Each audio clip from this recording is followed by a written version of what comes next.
तर ज्यांच्या प्रतिमेचं पूजन करून आपण आजच्या कार्यक्रमाला सुरुवात केली असे भारताचे भूतपूर्व 11वे राष्ट्रपती माननीय श्री अब्दुल कलाम यांच्या प्रतिमेला मी प्रथमतः अभिवादन करतो। आजच्या कार्यक्रमाच्या प्रमुख अतिथी सौ तरेकर मॅडम, विद्यार्थी आणि विद्यार्थी, खरं म्हणजे आजचा हा जो कार्यक्रम आहे तर ही कल्पना मॅडमच्या डोक्यामध्ये आली किंवा 16 तारीख आपल्याकडे आहे। आपण नियोजनामध्ये मी तुम्हाला सुरुवातीच सांगितलं होतं की 16 तारीख एक दिवस आपण स्पेअरमध्ये ठेवू। कधी कधी काही घटना घडतात। मागे एकदा आमचं इलेक्शनचं ट्रेनिंगच नेमकं परीक्षेमध्ये लागून गेलं, त्यामुळे त्या दिवशी पेपर रद्द झाले। आपल्याजवळ एक स्पेअर डे होता म्हणून आपलं कंप्लीट झालं, परंतु हायस्कूलला मात्र तो पेपर मग दिवाळीनंतर ठेवला।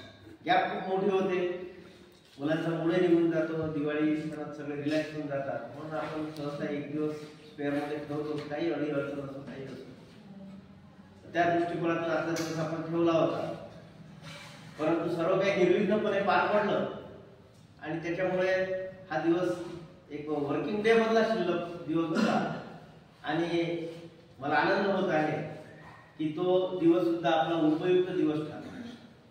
मॅडम म्हणाले काही कार्यक्रम वगैरे घेता येतो, आपण फारच चांगलं, कारण दरवर्षी आपण पहिल्या सत्रामध्ये काही कार्यक्रम घेत असतो, टीचर्स डेचा कार्यक्रम असतो, तर यावर्षी टीचर्स डेचा कार्यक्रम संयुक्त झाला, तुम्ही काहींनी सहभागी घेतला, परंतु स्पेशल आपला ज्युनियर कॉलेजचा काही कार्यक्रम कोणता झाला नाही। आणि कार्यक्रम घेण्यामागं उद्देश काय, तर कार्यक्रम घेतल्यामुळं तुम्हाला आज त्याचं महत्व माहिती, परंतु पुढे चालून ते महत्व लक्षात येते की आपण कार्यक्रमात सहभागी झालो नाही तर आपण मागे मागेच राहिलो। जे थोडंफार तरी प्रयत्न करतात आणि स्टेजवर येऊन थोडंफार बोलण्याचा प्रयत्न करतात, बरोबर असेल चुकेल हा शिक्षणाचा भागच आहे, चुकीशिवाय कुणाला शिक्षण मिळत नाही, चुकेल तो शिकेल म्हटल्या जातं। आणि म्हणून तुम्हाला एक संधी उपलब्ध व्हावी, एक स्टेज उपलब्ध व्हावं, आपला घरगुती कौटुंबिक कार्यक्रम आपलेच आपण आहोत, कमी जास्त झालं तरी आपण स्वीकारतोच, कधी कुणाची टिंगलटवाळी आपण करत नाही, आणि त्याच्यामुळं प्रत्येकाने इथे यावं आणि या स्टेजचा थोडासा आपल्या व्यक्तिमत्व विकासाकरता उपयोग घ्यावा, त्या दृष्टिकोनातून आपण कार्यक्रमाचं नियोजन करत असतो, कार्यक्रमाचं आयोजन करत असतो आणि कार्यक्रमाची अंमलबजावणी सुद्धा करत असतो। तर हा त्याच्यामागचा उद्देश आहे की प्रत्येकाचं व्यक्तिमत्व आहे, प्रत्येकामध्ये काहीतरी गुणधर्म आहेतच, असं नाही की परिपूर्ण कोणी व्यर्थ आहे असं नाही। या जगामध्ये प्रत्येक वस्तू ती सजीव असो की निर्जीव असो ती उपयुक्त आहे। कोणतीच गोष्ट अशी नाही की तिचं काही कामच नाही। साधा दगड जरी म्हटला तरी त्यातून मूर्त्या तयार होतात आणि त्या मूर्तीसमोर आपण झुकतो, आपण नतमस्तक होतो। माती आहे, ती माती आपलं पालन पोषण करते, वर्षभर लागणारे जे काही आहे ते आपल्याला पुरवते। म्हणजे अशी कोणतीच गोष्ट नाही इथे की जी उपयुक्त नाही। तर त्या दृष्टिकोनातून आपण आज वाचन प्रेरणा दिवस आणि दिवाळी शुभेच्छा कार्यक्रमाचं आयोजन केलेलं आहे। वाचन प्रेरणा दिवस काल 15 ऑक्टोबरला आपले माजी राष्ट्रपती अब्दुल कलामांचा जयंती होती आणि त्या निमित्ताने कालचा तो वाचन प्रेरणा दिवस आपल्याला घ्यायचा होता, पण काल पेपर असल्यामुळे त्याच्याऐवजी सर्व रिलॅक्स झाल्यानंतर आपण त्या दिवसाचं आयोजन केलं। आता अब्दुल कलाम जे आहेत, तर अब्दुल कलामांचं आयुष्य जर आपण पाहिलं तर ते तुमच्या आमच्यासारखेच गरीब कुटुंबात जन्मलेले होते। त्यांचे वडील नावाडी होते, नावाडी म्हणजे ते रामेश्वरमला राहत होते, दक्षिण टोक जे आहे आपलं, आजूबाजूला समुद्र आहे आणि लोक थोडी मौज मजा त्या समुद्रात फिरायला जातात, तर ते आपलं नौकेत बसून लोकांना थोडं समुद्रात फिरून आणायचं, अशा प्रकारचं काम त्यांचं होतं। एक नावाडी ते होते आणि त्यांचा हा मुलगा गरीब परिस्थितीमध्ये पुस्तकाची सुद्धा व्यवस्था नाही घरामध्ये. पुस्तकं दुर्मिळ होते. त्यांचं अग्निपंख नावाचं, त्यांनी इंग्रजीमध्ये विंग्स ऑफ फायर नावाचं एक पुस्तक लिहिलेलं आहे. त्याचा अनुवाद अग्निपंख म्हणून पुस्तकामध्ये आहे. तर ते तुम्ही वाचा. त्यांचा जीवन प्रवास खरोखर ही जे सगळी मोठी लोक आहेत यांचा जीवन प्रवास अद्भुत आहे, आश्चर्यजनक आहे. आपण ते वाचत नाही म्हणून आपण त्याची करा. तर हे सगळे सामान्य कुटुंबात जन्मलेले लोक आहेत. जेही आज आपण ज्यांचे गुण गातो, ज्यांच्या जयंत्या पुण्यतिथ्या आपण साजऱ्या करतो, तर ते आपल्यासारखेच गरीब कुटुंबात, सामान्य कुटुंबात जन्मलेले लोक आहेत. तर अब्दुल कलामांना वाचनाची आवड होती. गावामध्ये एका व्यक्तीकडे भरपूर पुस्तकं होते. त्यांच्याकडे ते जायचे, पुस्तकं आणायचे, वाचायचे, परत करायचे. त्यानंतर एक शमसुद्दीन नावाचा पेपर विक्रेता होता. ट्रेनने पेपर यायचं, ते पेपर कलेक्ट करायचे आणि तो शमसुद्दीन त्या पेपरची रचना करेपर्यंत त्या पेपर मधले फोटोज बघायचे आणि त्याच्यातली माहिती वाचायची. ही आवड, हा छंद, वाचनाचा आवड म्हणूनच तो अब्दुल कलामांची वाचन प्रेरणा दिवस त्याच्यामुळे जोडला की त्यांना वाचनाची खूप आवड. वाचनाची आवड असली तर माणूस कुठपर्यंत त्याचा प्रवास होऊ शकतो याचं जातीवंत उदाहरण हे अब्दुल कलाम. त्या वाचनाच्या आवडीतून त्यांना शिक्षणाची आवड निर्माण झाली. कारण आपल्या पुस्तकांमध्ये जी असते ती माहितीच असते, सर्व विषयाची माहिती असते. आपल्या अवतीभोवती सगळं जग आहे ते आपल्या पुस्तकात येऊन बसलेलं असतं. पुस्तक म्हणजे काय? तर तुम्हाला जीवन जगत असताना जी माहिती अत्यंत उपयुक्त आहे ती पुस्तकामध्ये आणून ठेवलेली आहे, की जेणेकरून तुम्हाला एवढी जीवन जगताना माहिती असली पाहिजे. एवढी जर माहिती तुमच्याजवळ असेल तर तुम्ही स्मार्ट पर्सनॅलिटी होऊ शकता जीवनामध्ये. तुमचं व्यक्तिमत्व उठावदार होऊ शकते. आणि म्हणून महत्वाची माहिती आपल्या पुस्तकांमध्ये तुमच्या वयानुरूप त्याची आखणी केली असते, की लहान वय असेल तर कोणत्या प्रकारची माहिती द्यावी. जसं आपण मोठे होत जातो तसे तो माहितीचा साठा जो आहे तो वाढत जातो. तर अशा प्रकारे त्यांना वाचनाची आवड असल्यामुळंच त्यांचं शिक्षणात मन रमलं आणि हळूहळू ते आपली प्रगती करत गेले. त्यांनी इंजिनिअरिंगचं शिक्षण घेतलं आणि इंजिनिअरिंगचं शिक्षण घेत असताना सुद्धा जरी ते कॉलेज स्ट्रीट होतं तरी त्यांचे मात्र तिथल्या शिक्षकांशी, तिथल्या लेक्चर लोकांशी अत्यंत घनिष्ठ संबंध होते. आणि ते त्यांना ज्या अडचणी आहेत ते जाऊन प्रत्यक्ष त्यांच्या भेटी घेऊन ते सोडून घेत असत. कारण ते चिकित्सक होते आणि त्याच्यामुळे ते सर्व शिक्षकांचे आवडते झाले. तर अशा प्रकारे इंजिनिअरिंगचं शिक्षण आटोपलं. एरोस्पेस इंजिनिअरिंग मध्ये त्यांनी आपलं शिक्षण पूर्ण केलं आणि मग त्यांचं एक स्वप्न होतं. इंजिनिअरिंग करत असताना त्यांना असं वाटतं की आपण विमान उडवायचं, आपण विमानाचा पायलट व्हायचं. तर पायलट होण्याकरता त्यांनी इंटरव्ह्यू दिला पण त्यांचं सिलेक्शन झालं नाही. जेव्हा त्याने रिझन बघितलं, कारण बघितलं, तर कारण त्यांना लक्षात आलं की आपली उंची, ती पायलटला जी उंची मागितल्या जाते, जी काही शारीरिक क्षमता असतात, तर त्याच्यामध्ये आपली उंची कमी आहे आणि त्याच्यामुळे त्यांचं रिजेक्शन झालं. आता अभ्यासात कमी पडले असते तर पुन्हा अभ्यास केला असता, पुन्हा इंटरव्ह्यू दिला असता, बरोबर आहे ना, पुन्हा नंबर लागला असता. पण उंची तर काय आपल्याला वाढत आहे, ते नैसर्गिक आहे आणि त्याच्यामुळे त्यांचं स्वप्न भांगलं. ते खूप निराश झाले की जी गोष्ट आपल्याला करायची होती, ज्या दृष्टिकोनातून आपण सगळं ध्यान कमावलं आणि आपलं स्वप्न होतं, तर ते काही आता पूर्ण होऊ शकत नाही. ते खूप निराश झाले. त्यांना असं वाटायला लागलं आपलं जीवन व्यर्थ आहे, हे जीवन संपून टाकावं असे सुद्धा विचार त्यांच्या मनामध्ये यायला लागले. अशा अवस्थेमध्ये ते एकदा एका संतांकडे गेले आणि त्यांचं दर्शन वगैरे घेतलं. संतांनी त्यांना विचारलं, काय मग खूपच चेहरा उतरलेला दिसून राहिला, खूपच नाराज दिसत, काय म्हणून?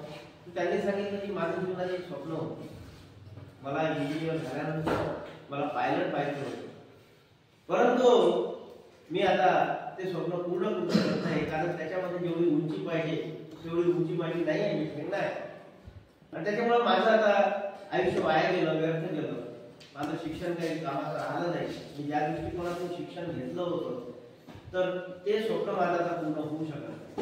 तेव्हा त्या संतांनी त्याला समजून सांगितलं, अरे बाबा, नियतीचं जे नियोजन आहे ते काहीतरी वेगळं आहे.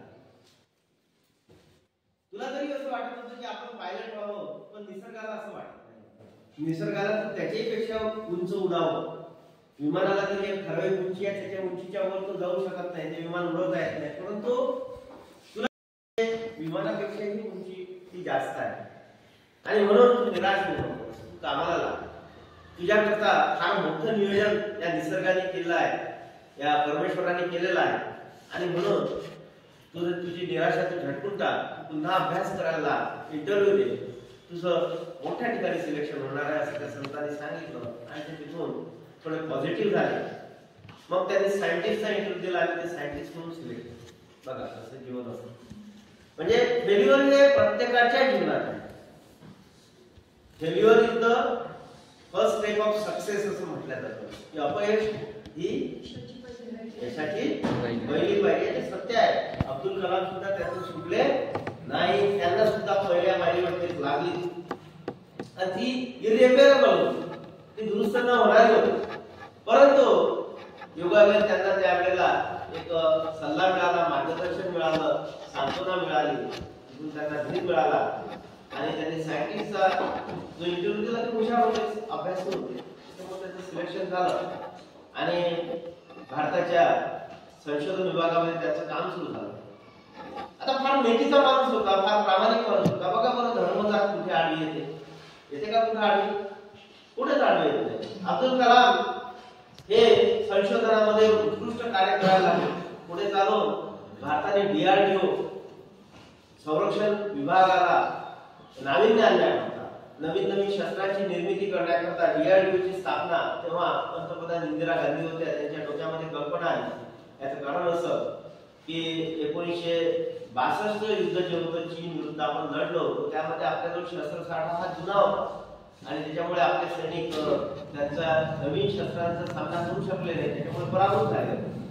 इंदिरा गांधीच्या डोक्यामध्ये आलं की आता असं पुन्हा घडता कामा नये, आपले शस्त्र सुद्धा आधुनिक असले पाहिजे आणि मग त्या DRDOची जबाबदारी अब्दुल कलामकडे सोपवण्यात आली आणि अब्दुल कलामने खरोखरच नवीन नवीन शस्त्र या देशाकरता निर्माण केले, अत्यंत आधुनिक शस्त्र निर्माण केले. पुन्हा मग त्या दरम्यान काय झालं की तुम्हाला मी अनेकदा सांगत असतो, कोल्ड वॉर संदर्भात, शीत युद्धा संदर्भात सांगत असतो काय. दुसऱ्या महायुद्धानंतर शीत युद्ध सुरू झालं आणि ते युद्ध कशाचं होतं तर ते प्रत्यक्ष युद्ध नव्हतं, ती युद्धजन्य परिस्थिती होती. तर त्या काळामध्ये ती फक्त एकमेकांच्या मनात भाव होता. त्या काळामध्ये रशिया आणि अमेरिका क्षेपणास्त्र तयार करत होते. एकाने एक क्षेपणास्त्र तयार केलं की त्याच्यापेक्षा जास्त शक्तीचं दुसरा देश तयार करायचा. मग यांनी आता शक्ती वाढवली म्हणून पहिला देश त्याच्यापेक्षा जास्त शक्तिशाली क्षेपणास्त्र. क्षेपणास्त्र काय असते तर तुम्ही पिक्चर मध्ये बघितलाय, तो मुग्याबो खुश हुआ असा डायलॉग असलेला तो पिक्चर आहे, त्याच्यामध्ये ते दाखवते आपल्याला असे सगळं आपलं रॉकेट असते ना दिवाळीच्या, ते क्षेपणास्त्र जसा आकार असतो क्षेपणास्त्र. आणि क्षेपणास्त्राचं वैशिष्ट्य काय तर ते काही युद्धभूमीवर घेऊन जावं लागत नाही, ते एका ठिकाणी सेट करून ठेवावं लागते. त्याला कॉम्प्युटराइज डायरेक्शन दिलेले असतात आणि ज्या ठिकाणी पडायला पाहिजे त्याच ठिकाणी, ज्या बिल्डिंगवर टाकायचं त्या बिल्डिंगवर पडते, ज्या शहरावर टाकायचं त्या शहरावर बटन दाबलं त्याच्या अक्षांश रेखांश फिक्स झालेले असतात आणि तिथे जाऊन ते स्फोटक पडते आणि फार मोठा विध्वंस होतो. तर अशा प्रकारची क्षेपणास्त्रांची ती लढाई होती. इंदिरा गांधींच्या मनामध्ये आलं की आपण हे शस्त्र बनवले ते मैदानावर नाही काय, परंतु हवेतून मारा करणारे शस्त्र आपल्याला आता बनवणं आवश्यक आहे आणि त्याच्याकरता त्यांनी निवड केली कुणाची? अब्दुल कलामची. त्यांना बोलवून घेतलं. रात्री 9 वाजताची वेळ ठरली. 9 वाजता बोलवलं अब्दुल कलाम. पंतप्रधान इंदिरा गांधींच्या कार्यालयामध्ये ते गेले 9 वाजता बरोबर एक्झॅक्ट पंतप्रधानांनी दिलेली वेळ होती. तर ते सांगतात आपल्या अग्निबंबूमध्ये सांगतात की 9 वाजतापासून तर 12 वाजेपर्यंत मी तिथं बसलंच राहतो. म्हणजे मला बोलवलंच नाही आलं. यांना असं वाटलं की आपल्याला गेल्याबरोबर बोलून घेतलं, कशाकरता बोललो, पंतप्रधानांना बोलून, त्यांना माहित काहीच नव्हतं कोणता विषय काय माहिती नव्हतं. आणि 9 वाजता ते पोहोचले. मग तिथे जे काही वेटिंग हॉल जो होता त्या वेटिंग हॉलमध्ये जे काही मॅगझिन्स होते वगैरे ते वाचत बसले. रात्री 12 वाजता मॅडमचा कॉल आला, पंतप्रधानांचा कॉल आला आतमध्ये. आणि मग रात्री 12ला अब्दुल कलाम आतमध्ये श्लोक. तर 12 वाजता आतमध्ये गेल्यानंतर इंदिरा गांधींनी सांगितलं की आपल्याला क्षेपणास्त्र कार्यक्रम सुरू करायचा आणि त्याच्याकरता मी तुमची निवड केली. आपल्या देशाला सुद्धा क्षेपणास्त्र बनवायचे. तुम्ही कामाला लागा, एक डिपार्टमेंट मिसाईल, त्याला आपण काय म्हणतो, मिसाईल म्हणतो ना, तर मिसाईल निर्मिती करता एक पुन्हा डिपार्टमेंट तयार केलं आणि त्या डिपार्टमेंट करता सँक्शनिंग, पैसा वगैरे, पैशाची गरज होती, पैसा किती द्यायला तयार, पण आपल्याला मिसाईल बनवायचे. आणि अशा प्रकारे अब्दुल कलामांना त्यांनी कामी लावलं आणि त्यांनी सुद्धा चिकाटीने काम केलं आणि मिसाईलची टेक्नॉलॉजी तयार केली आणि यशस्वी प्रयोग केले. अग्नी वगैरे आपण नावं जे ऐकतो मिसाईलचे, ते अब्दुल कलामांनी तयार केलेले आहे. तर अशा प्रकारे तो प्रोग्राम सुद्धा त्यांनी यशस्वी केला. म्हणजे किती बुद्धिमान माणूस असेल की त्याच्याकडे जे सोपवलं ते त्यांनी यशस्वी करून दाखवलं. अशा प्रकारचा हा व्यक्ती राष्ट्रपतींचा तसं पाहिलं तर भारत पाकिस्तान वैर सुरुवातीपासून आणि आजही आहे. आणि मुस्लिम लोकांवर या देशामध्ये आपण शंका घेतो आणि हे शस्त्र कुणाच्या विरुद्ध वापरले जाणार सहजच आहे की आपला प्रमुख शत्रू तो पाकिस्तान आहे ना. परंतु हे सगळं शस्त्र निर्मिती जी आहे एका मुसलमानानंच तयार केली, क्षेपणास्त्र एका मुस्लिमानच तयार केली, त्याची निष्ठा भारतावर.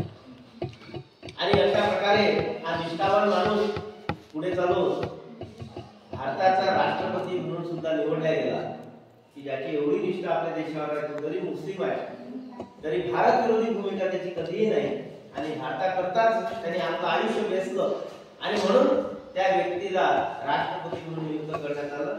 हा सगळ्यात मोठा बहुमान, हा सगळ्यात मोठा सत्कार आहे गरीबाचा. कारण त्याच्या मागे काही पार्श्वभूमी नाही, राजकीय पार्श्वभूमी नाही, काही नाही. पण तो गरीब असूनही सातत्यानं प्रयत्नपूर्वक आपलं काम करत राहिला, प्रामाणिकपणे काम करत राहिला, अभ्यास करत राहिला आणि देशाप्रती जे काही करायचं, जी काही जबाबदारी त्यांच्या खांद्यावर आली, ती जबाबदारी त्यांनी यशस्वीरित्या आपली केली आणि देशाकरता जे कार्य करायचं आहे ते करत गेले. खरोखरच या देशामध्ये जातही पाहायला गेली नाही, धर्मही पाहायला गेला नाही आणि गरिबी पाहायला गेला नाही, राजकीय पाठबळ बघितला गेला नाही. तो माणूस राष्ट्रपती म्हणून नियुक्त झाला आणि तो किती प्रामाणिक होता. मॅडमने मगाशी तुम्हाला सांगितलं, मॅडमने सुंदर प्रास्ताविक केलं. कारण आपला विषय होता की दिवाळीच्या शुभेच्छा, त्यानिमित्त आपण ठरवलं होतं की तुम्हाला कशावरही बोला, तुम्ही सणावर बोला, हे बोला, ते बोला. मॅडमने सर्व सण जे आहेत आपले त्या सणाविषयीची माहिती दिली. त्यामध्ये अब्दुल कलाम वाचन प्रेरणा देत असल्यामुळे त्यांच्याबद्दल सांगितलं की त्यांनी जेव्हा राष्ट्रपती भवन सोडलं तर तेव्हा सगळे आश्चर्यचकित झाले. मॅडमने वर्णन केलं असं त्यांच्याजवळ किती पॅन्ट होते, किती शर्ट होते, काय परिस्थिती होती, पुस्तकं किती होते. तर पैसा म्हणून काहीच नव्हता. तर राष्ट्रपती भवनामध्ये राहत असताना एकदा त्यांचे नातेवाईक त्यांच्याकडे 2-3 दिवस घालवण्याकरता आले, 3-4 दिवस घालवण्याकरता आले. आता राष्ट्रपती भवन सगळं 5 स्टार काम आहे. राष्ट्रपती या देशाचा सर्वोच्च व्यक्ती आहे, सर्व 5 स्टार व्यवस्था आहे, सगळी जेवण वगैरे हे ते सगळं. तर ते 4-5 दिवस राष्ट्रपती भवनामध्ये त्यांचे नातेवाईक आले, राहिले, मुक्काम केलं, सगळं झालं. ते निघून गेले आणि आजपर्यंत कोणत्या राष्ट्रपतीनं विचारला नसेल असा प्रश्न अब्दुल कलामांनी त्यांना केला. तिथल्या त्या राष्ट्रपती भवनातल्या कर्मचाऱ्यांना त्यांनी सांगितलं की या तारखेपासून या तारखेपर्यंत आपला जेवणाचा खर्च किती आहे ते काढून आणा आणि त्यांना फिरायला नेलं त्या गाड्यांचा खर्च किती आहे ते काढून आणा. मग त्या कर्मचाऱ्यांना सांगितलं राष्ट्रपतीचा आदेश आहे तो त्यांनी काढून आणला. ते झाल्यानंतर अब्दुल कलामांनी चेक लिहिला की माझ्या वेतनातून हा पैसा अदा करण्यात यावा आणि तो आपल्या स्वीय साहेबांकडे दिला. मेमन नावाचे साहेब होते. तेव्हा हे काय आहे साहेब, हे काय म्हणजे ते माझे वैयक्तिक पाहुणे आहेत, त्यांचं कोणतं देशाकरता योगदान आहे काय, माझ्यामुळे ते इथे आले, तो खर्च मीच करायला पाहिजे. पण असं आजपर्यंत घडलेलं नाही. असे कित्येक पाहुणे इथे येऊन जातात. आजपर्यंत काही म्हणजे पद्धतच आहे ना, राष्ट्रपती आहे, राष्ट्रपतीचे पाहुणे आहेत तर त्यांचं आदर स्वागत करणं आमचं कामच आहे, देशाचं काम आहे. नाही नाही नाही असं नाही. ते वैयक्तिक माझे पाहुणे म्हणून इथे आले होते, त्यांचा देशाला काही उपयोग झाला नाही, काही कोणती मीटिंग नव्हती की त्याच्यामुळे काही देशाला फायदा होईल, त्याच्यामुळे तो खर्च माझ्या वेतनातून कापण्यात यावा आणि खात्यात जमा करण्यात यावा. बघा, विचार करा, आपण तर हा विचार करतो आपल्याला जर नोकरी लागली तर काही काही अभिमानात सांगतात तुम्हाला काही 5-6 दिवस जायला लागते, महिन्याचा पगार मिळते, हे सांगण्यात आपल्याला अभिमान आहे. काही ड्युटी काय एखादा घंटा 10 आणि कुठे हे लोक म्हणजे आपल्याकडे आलेल्या पाहुण्याचा गरज नसताना त्याचा खर्च सुद्धा आपल्या वेतनातून देतात राष्ट्रपती. काय वैचारिक प्रगल्भता आहे. कुठे आहे ते विचार? आणि हटके विचार जो करतो तोच मोठा होतोय. लक्षात, गरिबी हे संकट नाही. गरिबीला संकट कधीच मानू नका. गरिबी हा उत्थानाचा मार्ग आहे. सगळे जे लोक आहेत ना, तुम्ही जर त्यांचा अभ्यास करायला सगळे गरीबच होते. श्रीमंत माणूस मोठा होऊच नाही शकत, कारण त्याला सगळ्या फॅसिलिटीज असतात, त्याला पाहिजे ते मिळते. त्याला काय गरज आहे? श्रीमंताची लेकरं मारत, त्यांना सगळं मिळते, तोंडात काढल्यामुळे सगळं मिळते, त्याच्यामुळे त्याला चटके बसत नाही. त्याच्यामुळे तो सॅटिस्फाईड असतो, समाधानी असतो. समाधानी माणूस कधीच मोठा होऊ शकत.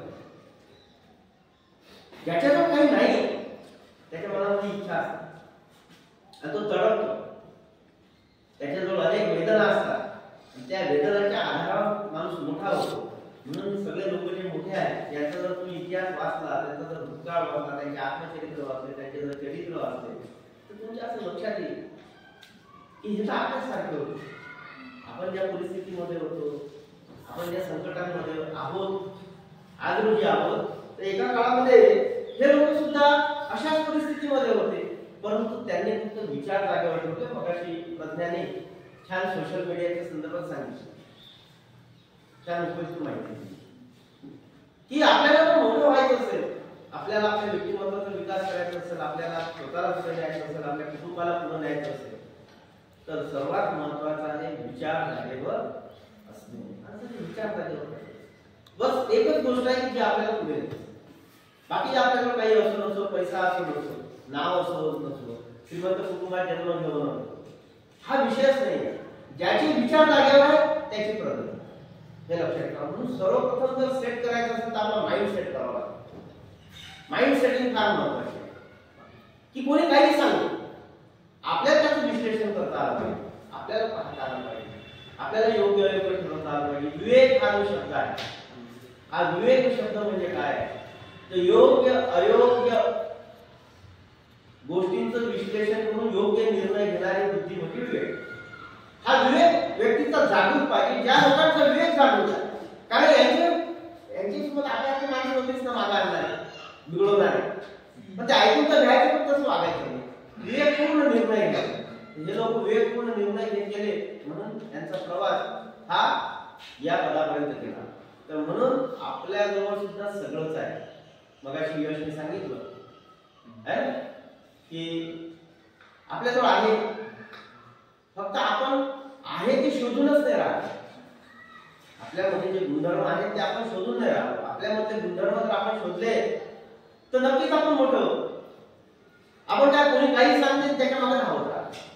ज्याने जसं सांगितलं तसं वागत राहतो, ज्याने जसं सांगितलं तसं करत राहतो आणि बिघडत राहतो.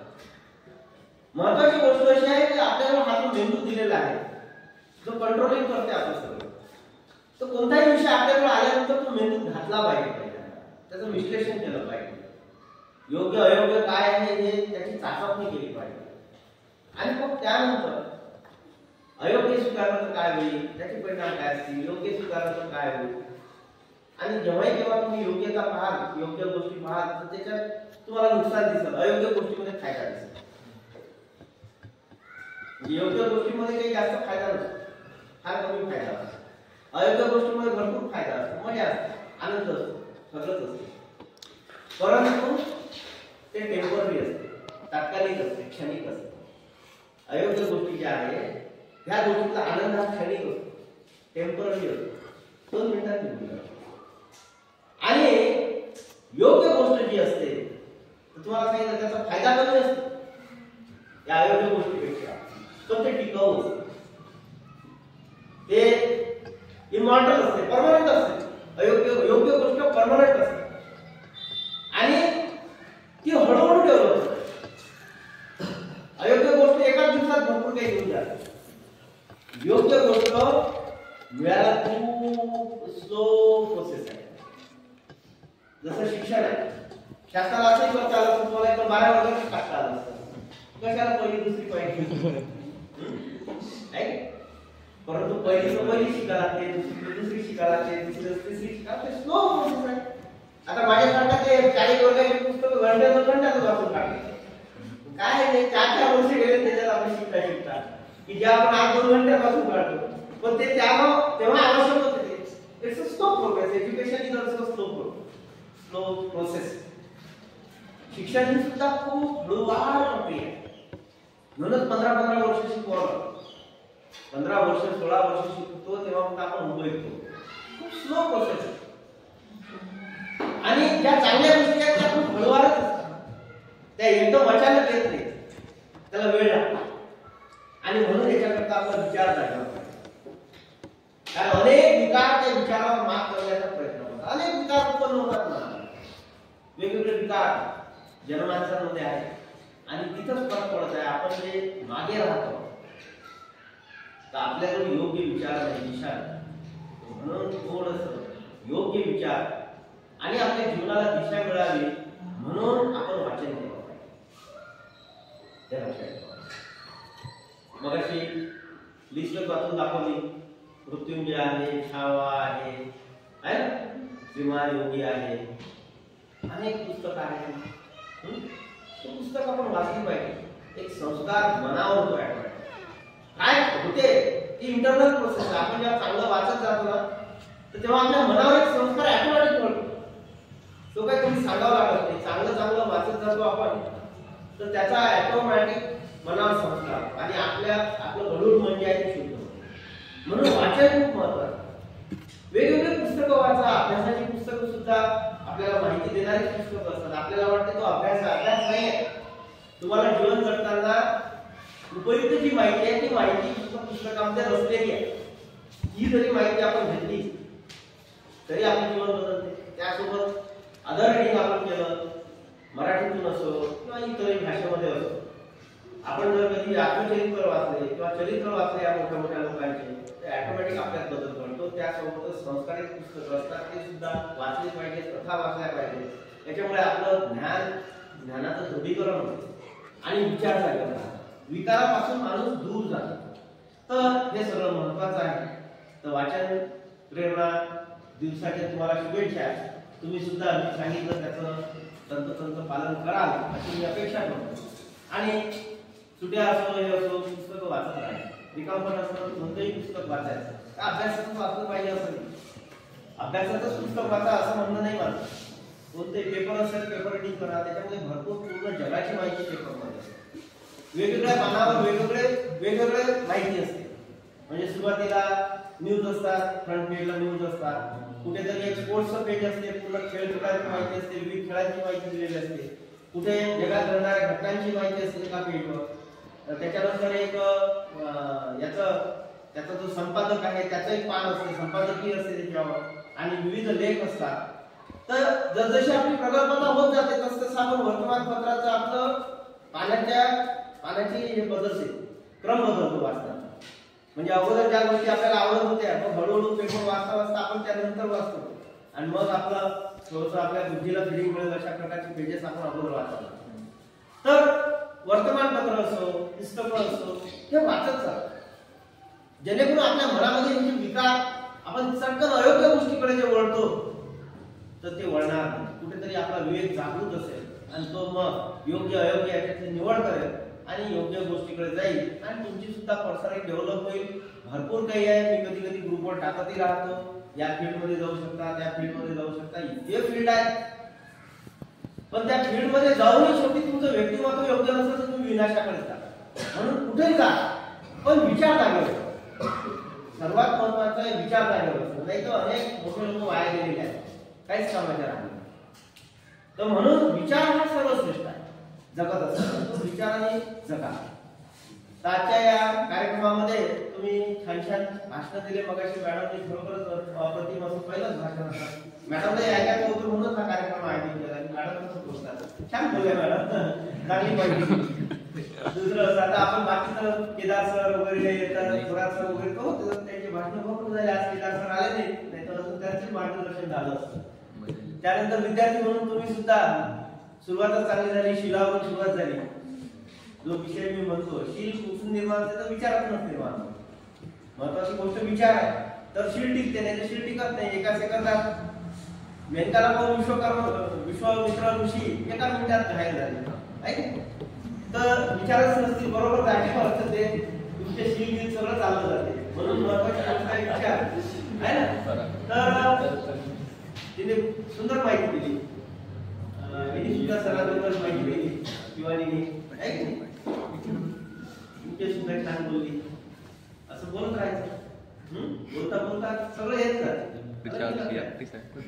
सोशल मीडियावर छान माहिती दिली. उज्ज्वलनी आपलं देशभक्त सांगितले. यशने आपल्याला सापाची कोणता साप सांगितला? धामण सांगितलं नाही. दुसरे यशने यश इंग्रजी सुद्धा आपल्याला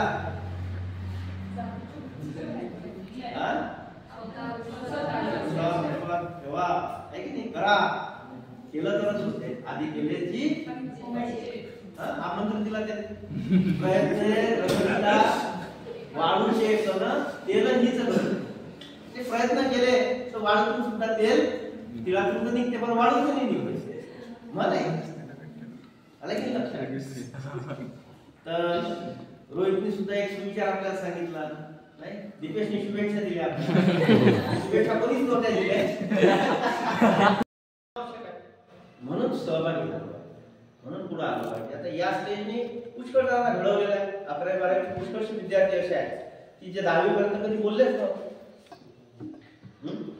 आपण जेव्हा पॉलिटिकल सायन्स आणि इंग्रजीचा प्रकल्प सुरू करतो तर तेव्हा सगळे हातपाय बोलून जातात. सांगितलं की जेव्हा असं करावं लागते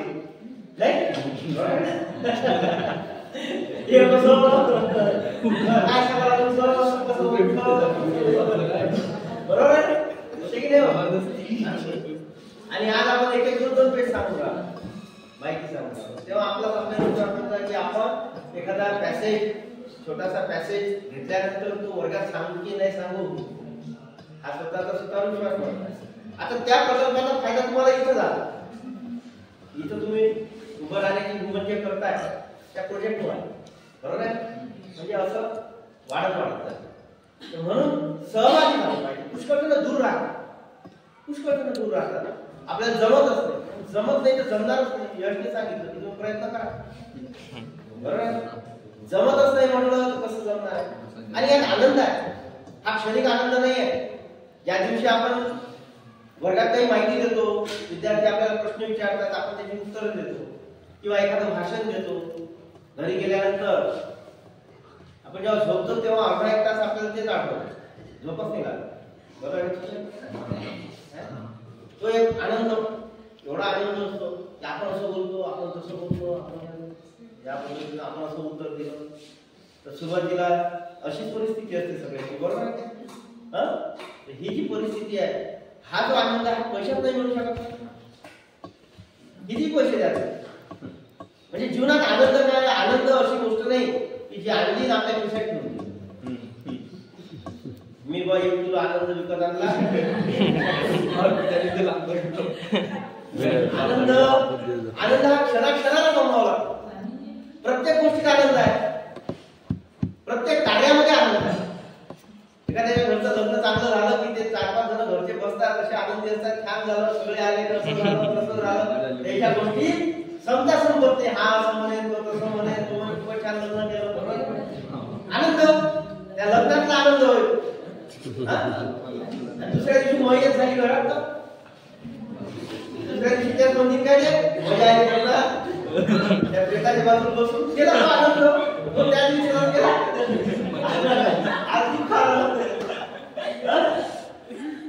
आणि 15व्या दिवशी तो मेल्यावर महिन्याभरानं लेकरून समजा आयची परीक्षा पास झालं,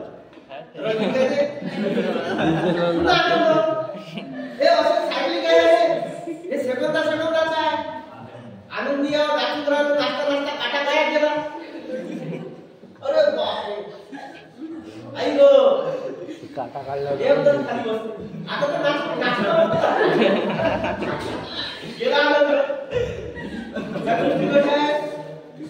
you can not achieve and keep them. तुम्ही ह्या गोष्टी कमावून तुमच्याजवळ नाही ठेवू शकत. तुम्हाला रोज आनंद मिळवावा लागतो, प्रत्येक प्रसंगात आनंद मिळवावा लागतो, प्रत्येक कामात आनंद मिळवावा लागतो, क्षणोक्षणी आनंद मिळवावा लागतो. मग तुम्ही काही कराल तर आनंद मिळेल. तुम्ही निवड झोपलेच राहाल तर कसं. आपल्या कामातून आपल्याला आनंद मिळतो. काम खूप आनंदाने केलं पाहिजे. म्हणजे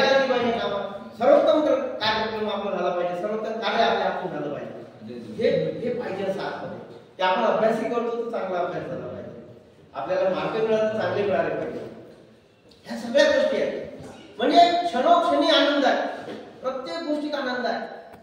तो मिळवायचा असतो आपल्याला, त्यात आनंद शोधायचा असतो. कोणत्याच गोष्टीतून दुःख बाहेर नाही. दुःख आपल्या ते गेल्यानं काय होते, हे गेल्यानं काय होते, आणि मग आपण कसे निराश राहतो, दुःखी राहतो. म्हणून तुम्ही ऍक्टिव्हिटीज कराल तर तुम्ही आनंदित व्हा, हे लक्षात घ्या. तुम्ही काही ऍक्टिव्हिटीज कराल तर आनंदित व्हा. आणि चांगल्या ऍक्टिव्हिटीज मधला जो आनंद आहे तो चिरकाल असतो. अयोग्य गोष्टीतून जर आनंद मिळवला तर तो राक्षसी आनंद असतो. सात्विक, राजस आणि तामस असे 3 प्रकार असतात. प्रत्येक गोष्टीचे 3 प्रकार आहेत. तर तो तामसिक असतो, तो टिकत नाही जास्त. कधी कधी आपल्याला मिळालेला आनंद आपल्याला, आपण चोरी केली, सोनं लागलं एखाद्याच्या घरात, आपल्या खूप आनंद होतो, लोक सांगू शकतो काय नाही. तो कोणता आनंद आहे? राजसिक किंवा तामसिक आनंद आहे, तो आपण प्रकट नाही करू शकत. आहे लेकराचा पहिला नंबर आला, 1 किलो सोनं आणलं काय चोरून ते सांगू नाही शकत. आणि याचा पहिला नंबर आला तर गावात पहिला नंबर आला आहे बरोबर आहे. सोन्याची किंमत जास्त आहे त्यापेक्षा, ते नाही सांगू शकत. म्हणजे याचा अर्थ तामसिक राजसिक जो आनंद आहे तो कामाचा आणि तो क्षणिक आहे, आणि जो सात्विक आनंद आहे तो परमानंट आहे. म्हणून असा आनंद मिळवण्याचा प्रयत्न करा, असं कृत्य करा, असं कर्म करा की जे ठाईपणाने आपल्याला लोकांना सांगता आलं पाहिजे, आनंद मिळाला पाहिजे.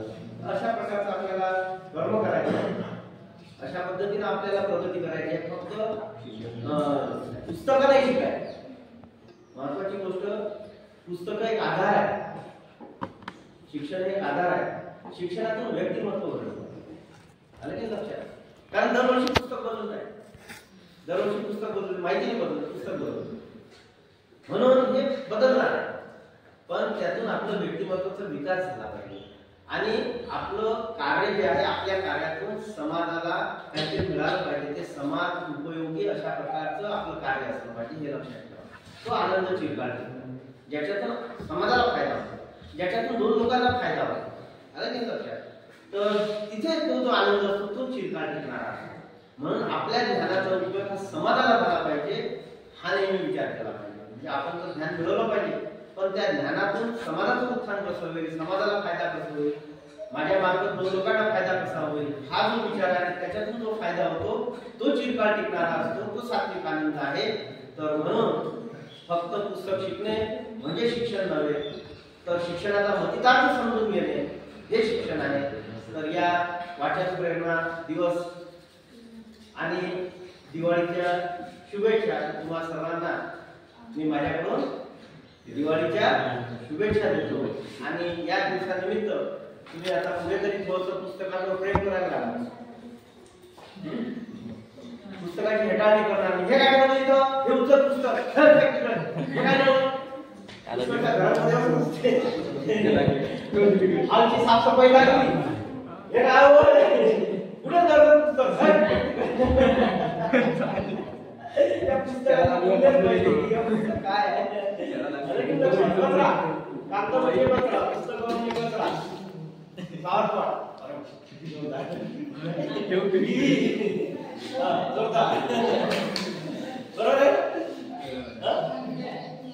इडियट बॉक्स म्हणतात त्याला टीव्हीला, मूर्ख इडियट बॉक्स मूर्ख. त्याच त्या बातम्या रंगू सांगतो ते पाकिस्तान, भारत पाकिस्तान मध्ये उन्हाळ्यात थोडंफार युद्धासारखं झालं. त्या टीव्हीवर तर सांगे की कराचीला धडकलं, आपले हे जहाज कराची बेचिराग करून टाकलं.